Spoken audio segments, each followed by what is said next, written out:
नहीं है, फिर भी आपके श्री मुख से सुनने की बस इच्छा है। अवश्य में भुक्तव्यम कृतम कर्म शुभाशुभम और मंत्र महामण विषय व्याल की मैटर कठिन कुंभ हालिक, इनका समन्वय कैसे हो? हाँ, जब कोई भगवान के भजन में लगता है, क्योंकि शुभ अशुभ कर्म का भोग प्रत्येक प्राणी को भोगना पड़ेगा, चाहे कोई भी हो। अवश्य में वो भोक्तव्यम कृतम कर्म शुभाशुभम, बिना भोगे कर्म क्षीण नहीं होते।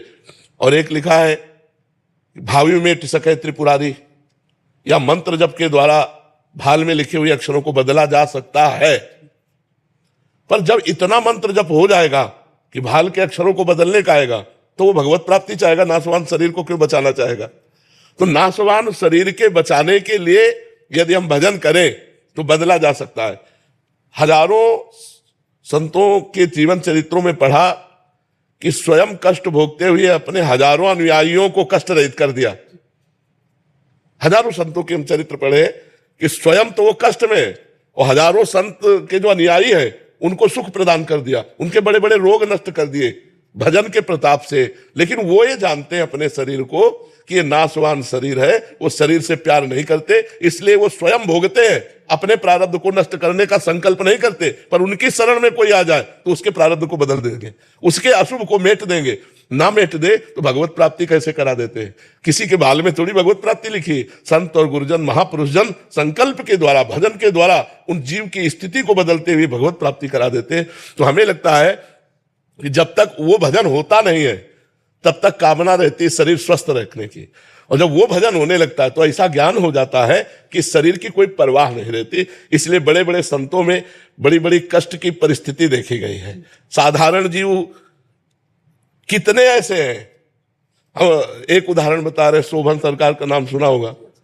तो उनके पास एक आते थे, थोड़ा दतून की सेवा करते थे, सरकार दतून करते थे बम्बूल की, तो वो काट के बम्बूल की दतून ला करके दिया करते थे। उनके कैंसर हो गया, तो सरकार कैंसर हो गया है, वो कुछ नहीं बोले। दूसरी बार फिर कहा सरकार कैंसर हो गया, तो कुल्ला कर रहे थे, ऐसे गुस्सा करते हुए थूक दिया ऊपर और कहा बार बार कैंसर हो गया, कैंसर, हम क्या करें, खत्म कैंसर। फिर कुछ वर्ष के बाद सरकार के कैंसर हुआ पैर में, और उनको चरण अपने कटवाने पड़े, हाथ कटवाने। जब उनके शरीर में प्रारब्ध हो गया तो उन्होंने ठीक नहीं किया, अपना पैर कटवा दिया। तो बड़े बड़े महापुरुषों को देखा गया कि वो बहुत बीमार हैं, बहुत परेशान हैं। तो कभी कभी संत जन दूसरों के, अपने शरणागतों के प्रारब्ध को लेकर भोग लेते हैं और अपने आए हुए प्रारब्ध को भोग लेते हैं, दूसरों के प्रारब्ध को नष्ट कर देते हैं, दूसरों के भाग्य बदल देते हैं। जीव को जो नारकी गति प्राप्त होने वाला है उसे भगवत प्राप्ति करा देते हैं। तो जब भजन उस योग्य होता है, भाग्य में इतने योग्य, तब ये ज्ञान प्रकट हो जाता है। इसलिए संत महात्मा अपने प्रारब्ध को भोग इच्छा ही नहीं। हाँ, और जब प्रारब्ध मिटाने की बात रहती तो उस कोटि का भजन होता नहीं है, प्रारब्ध मिटाने वाला। चौपाई की होगी कल कर यही तो पुनीत प्रतापा, मानुष पुण्य हुए नहीं पापा। तो वो जो मानसिक पुण्य है, पाप नहीं होते। तो उसका भाव ये कि जैसे अब हम आज शाम के वृंदावन की परिक्रमा लगाएंगे और कल 100 संतों का भंडारा करेंगे, हमारी पूरी व्यवस्था है, हम बिल्कुल 100% तैयार हैं।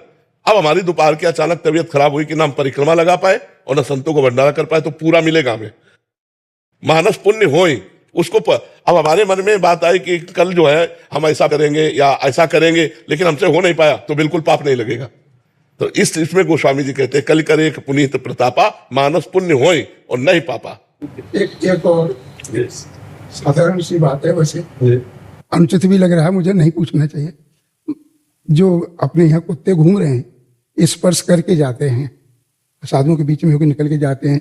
मैंने देखा 2 एक जगह गंदगी भी पड़ी हुई है, तो इन तो खल पर है स्वान की ना है। हाँ, ये धाम है। ये बड़े बड़े संत परमहंस यहाँ याचना, हरिराम व्यास जी याचना करते, हो हुमन वृंदावन को श्वान। श्रीपाद प्रबोधानंद जी याचना करते हैं कि हे वृंदावनाधीश्वरी, मुझे वृंदावन की नाली का कीड़ा बना देना, मुझे यहाँ का सूकर कुकर बना देना। तो यहाँ का सुअर इतना पवित्र है कि जैसे हम गंगा स्नान, यद्यपि सबकी समझ में नहीं आएगा पर हम समझाएंगे, गंगा स्नान करने पर हम पवित्र हो जाते हैं, ऐसे हम यहाँ के सूकर के छूने पर पवित्र हो जाते हैं। क्योंकि जिस रज की महिमा ब्रह्मेश्वरादि सुदरूप पदारविंद श्रीमत् पराग परमाद्भुत वैभवाया, जो रज यो ब्रह्मरुद्र शुक नारद भीष्म मुख्य रालक्षितो न सहसा पुरुषस्य तस्य सद्यो वशीकरण चूर्ण मनंत शक्तिम तम राधिका चरण रेणु महाम स्मरामि। उस राधिका चरण रेणु सेवी है वो, ये ब्रजरज सेवी है वो सुअर, वो उसी में लौटता है। अगर वो छू गया, रज छू गई, तो हम गंगा जी स्नान करने जैसे पवित्र हो गए। यहाँ के सूकर छूने के बाद ये नहीं होगा कि हम सुअर को छू गए भी स्नान करें।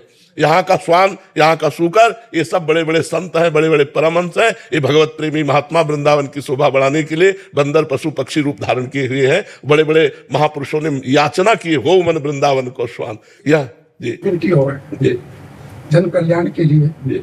वास्तविकता तो यह है, यह दुख भी है आपके स्वास्थ्य को देख करके। फिर भी एक प्रार्थना यही है कि आप अपने लिए भी कामना करें कि आप स्वस्थ रहें। अब ये हमारे बस की बात नहीं रह गई, ये श्री जी के ऊपर छोड़ दिया। जितने दिन जिलाओगे उतने दिन गरजेंगे, और जब जिस दिन शांत कर दोगे तो आपके समीप आ जाएंगे।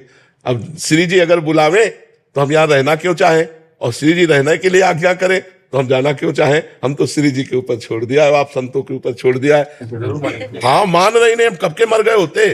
डायलिसिस होता है, बड़ी परेशानियां रहती, फिर भी दिनचर्या चल रही। ये आप लोगों की प्रार्थना से ही चल रही, नहीं कब के मर गए।